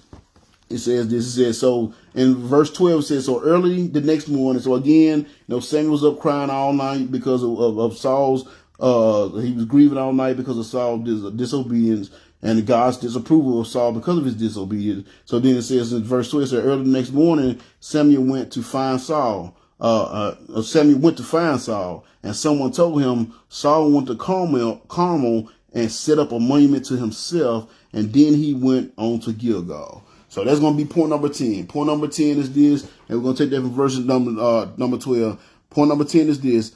This is another curse of disobedience. Another curse of disobedience is a prideful heart. A prideful heart. Another curse is of disobedience, a prideful heart. Because, see, when you're constantly disobedient and you're doing things your way, you know what I'm saying, and you know what I'm saying, and you're able to continue to do things your way, and you are what you perceive. I don't want to say successful. What you are perceived to be successful, then the head swells up. You know what I'm saying? You get the big head. You know what I'm saying? And that's why you start hearing terms like, self-made man. You know what I'm saying? Self-made woman or self-made woman. That's pride talking. Nobody's self-made. You didn't change your own diapers. Somebody changed your diapers when you was little. Somebody fed you when you was little. You ain't self-made. And somewhere along the way, you had some help. You're not self-made, and you definitely, whatever you did, the grace of God had to be involved. So you are not self-made, but people say stupid stuff like, oh, I'm self-made. See, that's the pride talking. There's a pride talking when you're self-made, and see that pride creep into your heart, and that's the beginning and end. Once that pride creep into your heart, that's the beginning of your end right there, when you start to get prideful. You see what I'm saying? And that's why I said that's a curse of disobedience, because when you constantly being disobedient, you constantly breaking the law, and you constantly get rid of getting away with it, then your pride build up, and that's what end up getting you caught. You see it all the time. Most of those guys in jail for whatever they in jail for, they probably did it 20, 30, 40, 50 times before they finally got caught. And then, but the one time they got caught, it was so bad, now they locked away for life or whatnot. You know what I'm saying? It happens all the time because their pride swells up. You know what I'm saying? We saw that example that there was a parable that Jesus was giving. It's called the rich man, about the rich man, not the one that went to hell and Lazarus was down there and he wanted to put the finger in water, the water in his mouth. There was another situation where there was this rich man and he had a lot of money. You know what I'm saying? He had planted this crop, and he ended up, he said he came in with a bumper crop, and he had like 2 or 3 times than he imagined. So he had so much that the barn that he had was too small to hold it all. So, you know what I'm saying? So he was like, man, you know what I'm saying? I got all this money now. He said, I'm doing so well, I can't even put in this barn. So what I'm going to do, I'm going to tear this barn down and build me 4 more. You know what I'm saying? I think he said 3 or 4 more. And then I'm going to fill my barns up, and then I'm going to live, and I'm going to live like a fat cat. You know what I'm saying? And then it said, I can't remember exactly how I quoted. I should have looked up before I started, but it said, and the Lord said, "You fool, your soul will be required. Your soul will be required tonight." So this dude is making all these plans on building all these barns and doing all these things to stack up all this money, and so he can enjoy himself later on. And Lord, like, you ain't gonna even live past the day. That's why when I'm out sowing, I always tell people, you know what I'm saying? Because I come across people that know they ain't saved, but they don't want to get saved. And I always tell them the same thing. Man, look, I'll be a liar if I say you got to get saved tonight, but I also be a liar if I say you can get saved tomorrow, because none of us know. Matter of fact, when I was talking to the guys this weekend, I said that I said that to them. I said, man, I'd be a liar if I say you have to do it tonight, but I also be a liar if I say you can do it tomorrow. I said, because none of us know. Matter of fact, I was mess with them last night because they stayed in the trailer. I said, for all I know, bro, as soon as I walk away from the trailer, somebody come shoot your trailer up, everybody gone. You know what I'm saying? That's it. I said, you don't know. You know, and I always tell people that not to scare them, but to give them the cold reality. We don't know. But see, our pride tells us, oh, man, I do it later on. I can do it. I can do it when I do it later on. I change later on. I can't tell you how many people I talk to. Oh man, I'm gonna stop doing this and doing that. Then I'm gonna go to God. I'm gonna stop doing. I remember this one time talking to a guy I was sowing in Clarksville. He's like, man, you know, I'm a hustler, man, and I just can't see myself getting up this hustle. And he said, I know I need to get saved, but I just can't see myself doing it yet because I want to keep hustling. I got to keep hustling, blah blah blah. You know what I'm saying? And and I don't want to play with God. And I told him, I said, bro, you playing with God. The fact that you know you need to be saved and still not get saved, that's playing with God. And I said, the fact that you know that you're unsaved and you still not get saved, like, that's playing with God. I'm like, that's really playing with God there. And I don't know if the guy, he didn't get saved that day, and I pray he have gotten saved, but that's his pride talking. I'm a hustle first, and then I'm going to get, that's why y'all know from my testimony, I told y'all that moment God told me that I had a choice to make, him or the drug, that's why I didn't try to, now I had just read up. I didn't try to, most people, they're like, well, let me finish selling this, and then, no, I wasn't taking no chances, bro. Because for all I know, I sold that next sack I sold, that would have been it. You know what I'm saying? That's why as soon as he told me, I gave it all away. You know what I'm saying? And the thing is, because our pride swells up. And that's what happened to this rich man. He's like, oh man, you know, I'm a build, I got so much, I'm gonna build me 3-4 more barns, and then I'm gonna live like a fat cat. I'm gonna kick my feet up. And the Lord said, you fool, your soul's gonna be required of you tonight.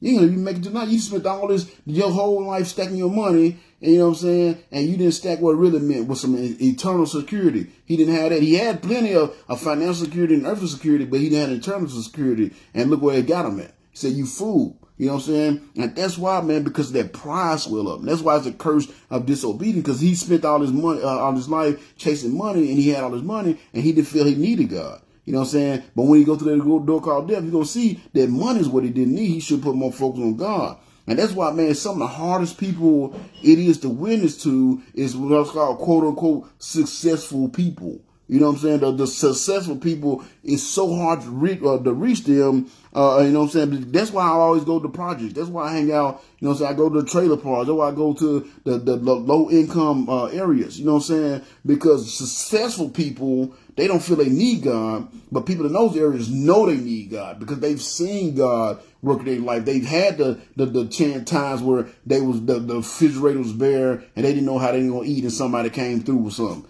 You know what I'm saying? They've depended on God. But those successful people, they depend on themselves. You know what I'm saying? And they've been, a lot of time, whatever they're doing to get their money is disobedient. They get it by dishonest gains. And they think it's going to last. It don't last. It don't last. You know what I'm saying? Successful people don't feel like they really need God. And that's why it's so hard to witness to them. And that's why I don't like going to nice neighborhoods and all that. You know what I'm saying? And people are like, well, it's just the ghetto people are ignorant. No, they're not ignorant. They're not. It's not because they're not smart enough to understand. It's because they've seen the hand of God work. I saw that when I look back on my life, I saw the hand of God work. It was so many days that we didn't have food, that I didn't know how I was going to eat. You know, my grandma, she was, had one Social Security check, one disability check, one welfare check, and she was taking care of like 7 people in the house. You know what I'm saying? We had plenty of days that we didn't know if we were going to eat, but we always had some. Y'all see, I didn't miss a meal. I didn't miss a meal. I was always a big boy. You know what I'm saying? Because we've seen the hand of God. And most people that are not highly successful have seen the hand of God working in life. That's why it's so much easier to witness to them than successful people, because successful people are prideful. You know what I'm saying? And if you go back to the text, that's why Saul did what he did. he had got prideful. Because what did he say? He said he went to Carmel to set up a monument to himself, and then he went on to Gilgal. Why does he set up a monument to himself? Because see, he didn't got prideful. And so, and you can prove if you go down to verse 17. Now I'm getting a little bit ahead of myself. We still got to cover this verse, but it knows getting a little ahead of myself. But it says it in verse 17 because Samuel gonna finally confront him. Samuel gonna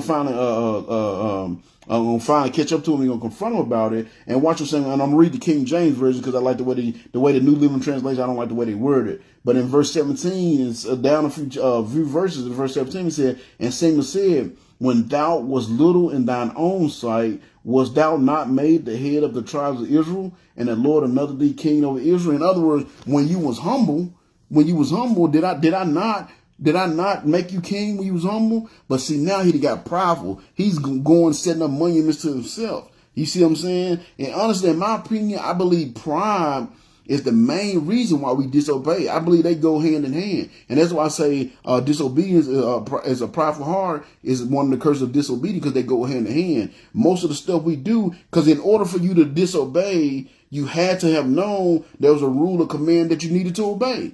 So in order for you to disobey that command, you had to know that command, but yet you chose to do it anyway because your pride told you that you can do it your way. You can do what you want to and you'll be fine. You know what I'm saying? So you knew that what you should have done, but you chose the opposite because you wanted to be like, what's that, Frank Sinatra? You wanted to do it your way. You see what I'm saying? So that's what I'm saying. Pride and disobedience goes hand in hand. And what we got to understand is, it says in the Bible, pride comes before the fall. You know what I'm saying? And we've seen it so many times. And that's why it's so funny. I don't see how people just don't stay up. We've seen it so many times. Pride comes before the fall. You know what I'm saying? Pride has been the downfall of many women and many men. And pride is always pride. And that's why I say it's a curse of disobedience because of their pride. And of course, we know it started with Lucifer. And I told y'all we'd get to we saw that it started with Lucifer. If you go over to Isaiah 14, chapter 14, verses 12 through 17, we see Lucifer.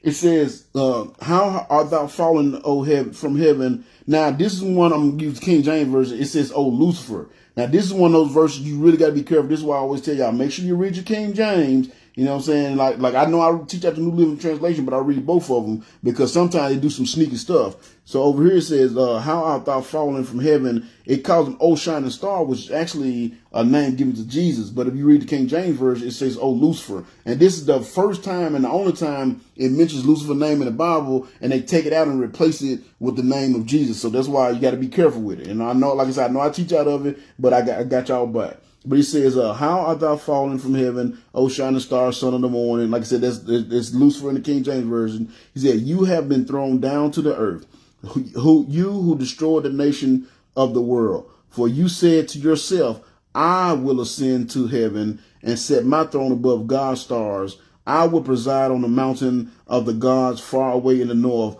I will climb on the highest heavens and be like the Most High. But instead, you will be brought down to the place of the dead, down to the lowest pits. And it says, I think it says down to hell. If you read the King James Version, it says down to hell. Place of the dead, they call it soul or something like that. I believe what they call it, soul. I'm mispronouncing that. But in the King James, it straight says hell. He said, but instead, instead of you ascended up to heaven, instead you'll be brought down to the place of the dead, or hell, down to its lowest depths. Everyone there will stare at you and ask, can this be the one who shook the earth and the kingdoms of the world? Is this the one who destroyed the world and made it into a wilderness? Is this that king, the king who demolished the world's greatest cities and had no mercy on his prisoners? See, it was that pride. That pride is what started the downfall, and it's the same to start the downfall of the angels. It was the pride that started the downfall of men. Because what happened a little bit later? What did Satan do? He went and convinced Eve to eat the piece of fruit that she wasn't supposed to eat. You know what I'm saying? And why did she eat the fruit? What did he do to convince her to do it? First of all, he got her to adopt the word of God, and then he got her her pride. He swear, God just know if you eat that fruit, you're going to be just like him. You're going to be as wise as him, and you're going to be just like this. And that's why he don't want you to eat the fruit. It ain't because you're going to die, girl. You ain't going to die. He just don't want you to be as smart as him. He just don't want you to be him. He don't want you to be God. And that's what he basically convinced her. If you eat this, you can be God. You won't even have to listen to God no more. You can be God. And what it says, she looked at it. It looked good for eating, and she took it. You see what I'm saying? That was pride there. There was that pride. And then we got another one. Remember when Goliath went up against David? Goliath's pride got him messed up. Because when David came to it, and when he started doing, man, you a kid, you a little ruddy-faced boys. Who are you to come up against me with a stick and a stone? You know what I'm saying? So he didn't even try to defend himself. And what did David do? Boop, right in the middle of the head, and he went down. You know what I'm saying? And David went over there, took his sword, and cut his head off. You know what I'm saying? Why? Because he was prideful. You know, there was another situation where this guy, one of my favorite stories, where there was a guy named Haman. This was back after the Israelites had been taken captive, and they was in Babylon, and this guy named Mordecai was served in the king's palace, and Mordecai's wife ended up becoming, that's the story of Esther, if you don't know your Bible. Mordecai's not wife, his niece ended up becoming the king's wife. And then this guy Haman, he was the second most powerful man in the land, but because Mordecai wouldn't bow down to him, he wasn't happy. So he did everything he can to try to destroy Mordecai. And not only did he want to destroy Mordecai, he wanted to destroy all the Israelites as a whole. He came up with this big old scheme, and it ended up backfiring on him and his people ended up dying. Matter of fact, he hung up a gallows that was 75 feet high to hang Mordecai on. And when everything played down, I'm not belaboring the story. You go read it, great story. They ended up hanging him on it. You know what I'm saying? Him and all his sons on it. So the thing that the trap he set up to try to take down this man of God because of his pride, he ended up backfiring and ended up being used on him. You see what I'm saying? And then, I mentioned Pharaoh in the introduction. Same thing. The reason why he went down, it was because of his pride. The Lord told him simply, let his people go. Let my people go. But why wouldn't Pharaoh listen? It said because he hardened his heart. Because you got to understand, the Egyptians and the Pharaoh, they felt that they was God. So in his mind, well, I'm a God myself. What am I going to listen to your God for? He even said it. Who is your God? I don't know your God. Who is he to tell me what I need to do with my folks? You see what I'm saying? So he wouldn't listen. And what happened? It ended up being a downfall. He ended up losing his son, and his country was ripped apart because of his pride. You see what I'm saying? And see, when you're always disobedient, your pride is going to swell up because you've been doing these things so long. You've been doing it your way so long, and you're constantly getting away with it. You know what I'm saying? Having sex out of wedlock, doing the drugs, the alcohol, whatever it is, whatever your devices is, whatever you're doing, you've been doing it so long that you ain't been getting away with, nothing ain't happened to you. So your pride swell up, and you think you can just continue to do what you want to. You know what I'm saying? And we saw that, and we even seen it today's time. When you look at the situation like the Bill Cosby situation, or you look at the P. Diddy situation, or Kobe Bryant, or Mike Tyson, or Miskell, or any of these celebrities that have got caught up in some kind of scandal or some kind of rape allegation or something, what happened? How did they end up in this situation? Because they pride. They felt like because of their status and who they was, they can do what they wanted to, or, they can get whatever they wanted because of who they was. These girls should be lucky to be with me. You know what I'm saying? Do they know who I am? You know what I'm saying? They should be happy that I'm even interested in them. See, that's that pride. That's that pride talking, because they be living, everybody been kiss their butts and gassing them up, and you're the champ and you're the greatest, and Bill Cosby at one point was called the America's dad and all that stuff, and that stuff get into the head, and they get to live in the way they want to because they got all the fame and the riches and the celebrity status, and they think they can do what they want to, and it ends up being their downfall. So you see, they all fail because of the way they either thought they can take what they wanted, or they assume they can have what they wanted because of who they were. See what I'm saying? That's pride, and that don't just happen immediately. That happened over time. That's happened. Like I said, that's years and years of disobedience and doing things your way and being able to get away with it. You know what I'm saying? That pride, but see, pride coming for the fall. And see, luckily, the Lord, even once you get prideful, He'll still work with you. You know what I'm saying? Because the Lord has a way to humbling you. You know what I'm saying? That was a story. I remember back in my day. I remember pride almost got me one time. Cause I remember, you know what I'm saying? I made my way out of Memphis, worked my butt off, got out of Memphis, and then I got up here to start going to school. I put myself through school. You know what I'm saying? I had a credit card I was paying for. I had like a brand new car that I was paying for, and I did have a cosigner, but I was paying for, making all the payments on it. I had this nice crib. I was the man, you know what I'm saying? Like, man, I was like, and I'll never forget this. I was standing on my balcony one night because I was staying in these apartments in Nashville, and I was standing on my balcony, and I remember I looked in the apartment, looked back in the apartment, and it was just full of people. They was just all having a good time. They was all there, because of me or whatever for me. And I was standing on the balcony, I was looking out the balcony, and I was like, man, look what I did. Look what I done done. You know what I'm saying? Look what I done accomplished. And I never forget it. Ever since that day, man. That next day, a little bit after that, a couple weeks after that, I got custody of my little brother, and man, I've basically been broke ever since. I'm just starting to kind of work my way back to where I used to be, where I can pay my bills on time and not live and check to check and stuff like that. Because that was I was like, man, how did people say adulting is so hard? Like, just pay your bills, you know what I'm saying? Like, no, I can't believe people don't pay their credit card bills and don't do this. And man, I went through all of it. I went, you know what I'm saying? End up, the guy that co-signed for my car ended up having to pay for it for me because I couldn't make the payments, and credit cards I had to, you know what I'm saying, end up being declined because I was over the budget, couldn't make. I mean, like everything that I thought, I was like, man, I can do this. This ain't nothing. And man, God took it all away. You know what I'm saying? And it was because my pride was swelling up. And the same situation happened with Nebuchadnezzar in the book of Daniel. You know what I'm saying? Same thing. There was a situation where the God gave him a dream and told him, like, man, you know what I'm saying? I'm the one that allowed you to conquer all these lands. The reason why these people couldn't stand before you is because I was with you, but you better chill. You know what I'm saying? You starting to get a little too, your head getting a little big. And if you don't, then, you know what I'm saying, these certain things are going to happen to you. You know what I'm saying? And Daniel, he called Daniel, told Daniel the dream, and Daniel told him, like, hey, man, you need to humble yourself. You know what I'm saying? Because if you don't, this certain thing gonna happen. And he did for about a year. And then it says one night, he made the same mistake that I made. He was standing on his balcony looking at all this city and everything. And he said, man, look at what I did. And he said, as soon as he said that, her voice came from heaven and said, oh, Nebuchadnezzar, you done messed up, basically. And what the Lord said, the Lord took his mind away from him. And basically he lived for it says 7 seasons. So I don't know if that's 7 years or how long it was.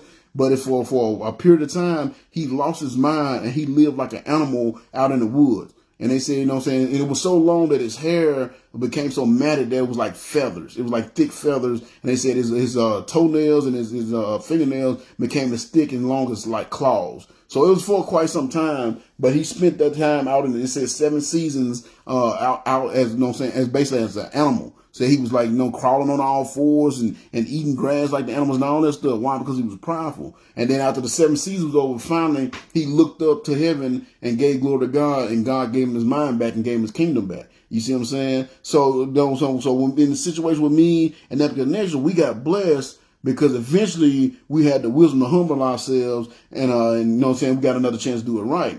But sometimes when that pride creeps into your heart, because of your persistent disobedience, like I said, when you live a life of persistent and constant disobedience, sometimes that pride gets into your heart and you get so far gone that there is no turning back. You know what I'm saying? We see that also in Daniel chapter 5. Matter of fact, after Nebuchadnezzar, his son came in. And this is what happened to his son in chapter 5. It says, Daniel answered, so a situation came up where Nebuchadnezzar's son came in and took over because Nebuchadnezzar passed away. And of course, this after they had conquered Israelite, so they had all the golden vessels and cups that was used in the temple of God. This dude brought them out and they was drinking out of. You know what I'm saying? Him and his concubines, they was partying, getting drunk, using the cups that was used, supposed to be used to worship the Lord, the real God. You know what I'm saying? And they was praising their God using God's cups. So God didn't like that. So what God did, he sent some fingers and wrote on the wall. Like he said a hand appeared and started writing in the soot on the wall. And it said when the king saw it, it's funny if you read it. Every time I read it, I think of the Scooby-Doo. Y'all remember in Scooby-Doo, whenever the monsters come in on Shaggy and Scooby, they get together, they knees start knocking. If you read the Bible, that's what happened to that guy, the king. He said when he saw the fingers writing on the wall, his face turned pale and his knees started knocking together. You know what I'm saying? And nobody could decipher, you know what I'm saying, what it was. So he put out a decree. If anybody can tell me what this means, I'm going to make you like the second highest in the kingdom. I'm going to give you all these jewels and golds and you're going to have all this honor. He's like, I just want to know what it means. So finally he ended up calling Daniel, and Daniel got on him because of his pride. And this is what Daniel told him. Daniel said, Daniel answered the king, keep your gifts or give them to someone else, but I will tell you what the writing means. Your Majesty, all the Most High God, Your Majesty, the Most High God gave sovereignty, majesty, glory, and honor to your predecessor, Nebuchadnezzar. He made him so great that people of all races and nations and languages tremble before him in fear. He killed those he wanted to kill and spared those he wanted to spare, and he honored those he wanted to honor and disgraced those he wanted to disgrace. Now, of course, you got that kind of power, you're going to get prideful. And matter of fact, it said next line, said, but when his heart and mind were hardened with pride, he was brought down from his royal throne and stripped of his glory. He was driven from human society, and he was given the mind of an animal, and he lived among the wild donkeys. He ate grass like a cow, and he was drenched with the dew of heaven until he learned that the Most High God rules the kingdoms of the world and appoints anyone he desires to rule over them. You are his successor, O Belshazzar, and you knew all this, yet you have not humbled yourself.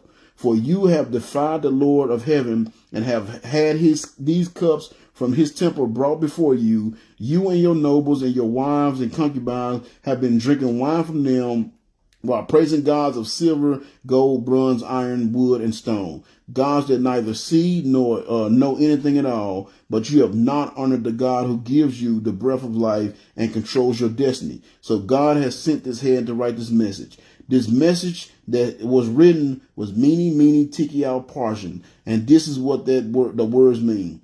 Mene means numbered. God has numbered the days of your reign and has brought them to an end. Tekel means weighed. You have been weighed on the balances and have failed the test.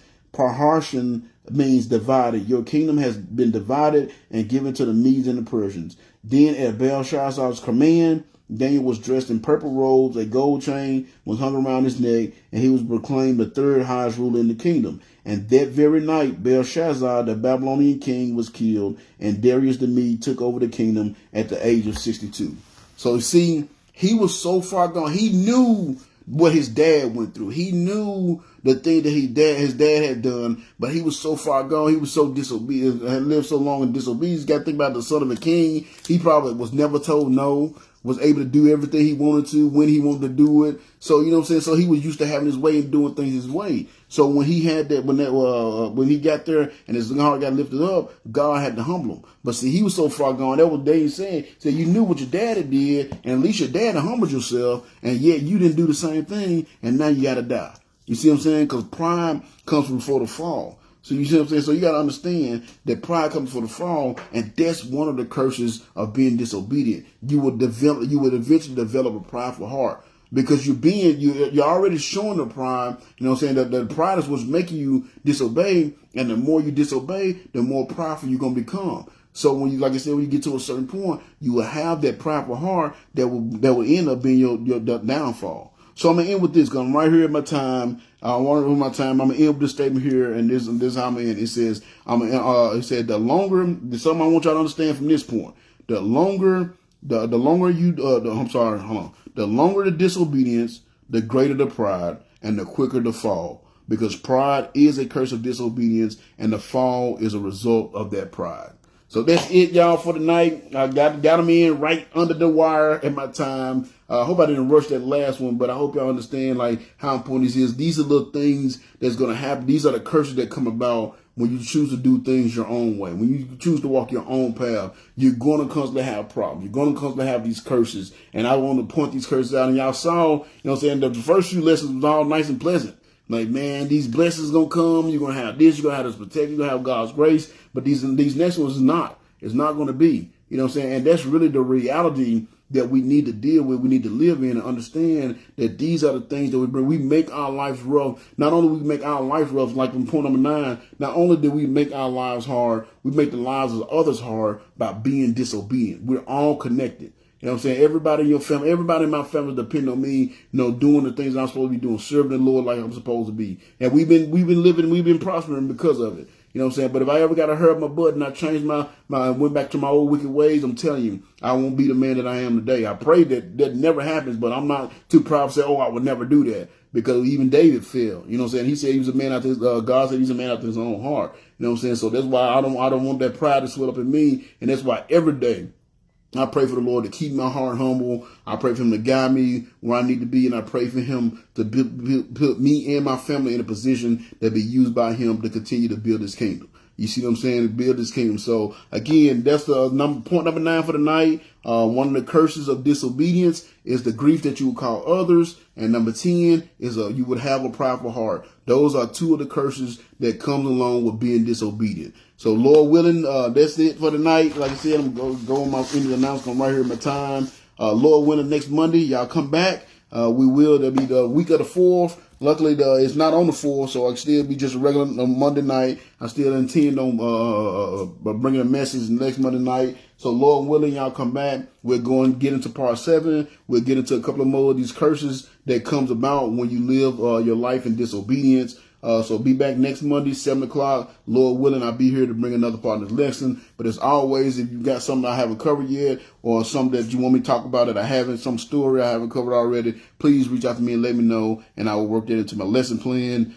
Keep sharing the videos, telling others about the videos as well. Y'all know my stuff is always public. I never make it private. If it's somebody that you feel would benefit from this video, or somebody that need to hear this, maybe somebody dealing with pride, or somebody that need to see how their disobedience cause grief in others, man, tag them in the video, share whatever you need to do, but get it out there. And I appreciate y'all that has been doing that. And as always, if you're watching this and you're not 100% sure if you go through that door called death, you're going to get to see the Lord on the other side, please, please, please do not hesitate. Reach out to me and let me know. I will schedule some time with you to share the gospel with you, because that's the most important decision you will ever make in your life. And as always, if you want to reach out to me, got any kind of spiritual counseling, got any kind of questions, I tell people to do it all the time. Every once in a while, I get people to reach out for prayer or they have some questions, but rarely do people actually take advantage of this resource that I am. You know what I'm saying? But again, if you got some questions, want to talk about the Bible, want to pray, or just want to vent, whatever, reach out to me and let me know. Send me a text or DM me, not DM, inbox me or whatever they call it, and I will work on, so I will set up some time with you, and I will try to share whatever wisdom the Lord has given me about the situation with you and hopefully help you out. And as always, and y'all know all my stuff is serious because I just talk so much as I have tonight, because it just gets good to me. So if you want to catch the series, this is the first time, this is part number 6. So if you call number 6, you're like, man, this has been good. You want to catch the other ones, the easiest way to do it, go to my YouTube page, youtube.com, God's Servant / Lost Sheep Ministries. Type the whole thing in, because I don't have a lot of subscribers. So type the whole thing in and it'll take you to my channel, and you subscribe to my channel, and that's the easiest way to find videos when you miss them. Or you can scroll up and down my Facebook page, but you have to navigate your way through all my other posts as well, and all the other crazy stuff that I tend to post on there, I get tagged in as well. So again, thank y'all for tonight. I'm past my time, so I'm going to go ahead and pray. I know I'm rushing it at the end, but I'm going to go ahead and pray so we can get out of here and I can let y'all get to the rest of your evening. Dear Lord, Heavenly Father, thank you so much for watching over tonight. Thank you so much for that wonderful lesson, Lord. I pray, and like I said, I did take a little bit more time on it tonight because it's important. It's important for us to see how our decisions to disobey affect others, and not only just the current people. We saw from earlier. That's how we bring the generational curses in our life, our disobedience. Bring in grief in our life, that our grandkids and our great-grandkids and our great-great-grandkids, and it's like the situation like Eli and Gehazi, all of our bloodline have to deal with because of our disobedience. And we have to see how connected we all are. And that all we have to do is just get into your word, Lord. And all this stuff that will go away, all the ailments, the wars and the rumors of wars and the pride months and all that stuff will go away if everybody just get into your word and be willing to obey it and follow it, Lord. We can live in a utopia and we can be completely blessed by you, but it's going to take some work. It's going to take some sacrifices, and it's going to take us all being obedient for us to get there, Lord. And I pray help us all see that. Work on the hearts of the people that listen to this lesson tonight, the ones that endure to the end. I pray that they're being helped by it. I pray these words will help them and bring them on the conviction, giving them the want to make the right decisions so they can be obedient, so they can receive those blessings in their lives, and that their people may be taken care of and protected, Lord. And I pray you just be with the world as a whole, Lord. Continue to watch over us all. Continue to turn our hearts back to you. And as always, I always pray for the day that the world as a whole, we will humble ourselves, pray, seek your face and turn from our wicked ways so you can hear from heaven, forgive our sins and heal our land. I pray you continue to be with this ministry, Lord. Continue to help it grow, prosper, reach out in the community, change the lives of others, capture lost souls of men, be with me and my family. Give us the encouragement and enthusiasm we need to continue to go forward, to do this work, Lord, so we can continue to honor and glorify your name and actually build your kingdom. I pray you be with all my ministry members, all those that put their time, spend their time watching these videos, Lord, and giving me comments and making suggestions and things of that nature. Be with them all, Lord. All those that you've given us the responsibility of leading to you. I pray you be with each and every one. Give me the power, love, and wisdom over any problem that arise that may keep them from doing the work you have for them to do, Lord. And just get in the desire and I want to get a whole heart to you as I have, so we can all do our part to honor and glorify your name and actually build your kingdom. I pray you be with all our faithful public servants, all those in the military, law enforcement, rescue services, medical services, all those that put their health, life, and safety at risk to protect the health, life, and safety of others. Be a wall of protection around them, keep them safe and protected, and give them the wisdom they need to make the right decisions so they may, especially when it comes to life and death situation, and also give them the wisdom not to make the right decision so they don't abuse the authority they've been given over those they supposed to be serving and protecting. Continue to watch over us all. Be with all my ministry members, Lord. Give them your power, love, and wisdom over any problem that's going on in their lives that may keep them from doing the work, and just give them the want to give their whole heart to you and to serve their purpose and your will with their lives as well. Thank you so much for this wonderful lesson tonight. I pray these words will touch the heart of those that need to hear them, and they will take them in, come under conviction, and do what they need to do to honor and glorify you. I actually continue to watch over us, bless us, and guide us through another week, Lord. Keep us safe and protected until we can gather here and get in your word once again. We love you. Thank you for all you've done and given. And I say this prayer in your wonderful son, Jesus' name. Amen. All right, man. All right. I appreciate y'all being here. Thank y'all ones that hung in to the end. I know some people, they come in and they're out, and some people watch it later. Either way it go, man, I just appreciate y'all being here with me. Y'all definitely keep me encouraged, and I pray that I'm able to encourage y'all as well. And I pray these lessons are helping y'all. And again, man, just I hope y'all understand the importance of being obedient. And that's why I don't want to rush through this. I want to get like 3 in, but I don't want to rush through it. It's so important that y'all understand just how important it is for us to make those decisions, to be obedient, and how important it is, and how the error of our ways that when we make those decisions to be disobedient. I hope y'all help y'all see how it affects the world, how it affects others, and how it affects us as well. And I pray that the Lord bring you under conviction again, and give you the want to make the right decision to be obedient, so we can get this world back to Him like it's supposed to be. So with that being said, man, I love y'all. I'm a few minutes over, so I appreciate y'all for hanging there in there with me. And Lord willing, y'all be back next Monday, same bat channel, same bat time. We'll do it again. But until next time, man, continue to pray for me. I continue to pray for y'all. And remember to always watch your back and pray. I love you all. And until next time, peace.